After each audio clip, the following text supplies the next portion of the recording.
What's with that face, Ensign? Sorry, Lieutenant. You've been looking like a scared little girl all day. Drop it. Yes, sir. Move, you cunts!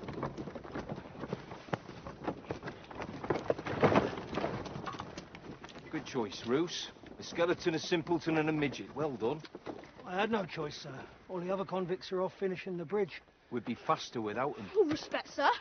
I can shine your boots, make a fire, fetch your water, run faster and work harder than them old farts. It appears the midget has some balls, Lieutenant.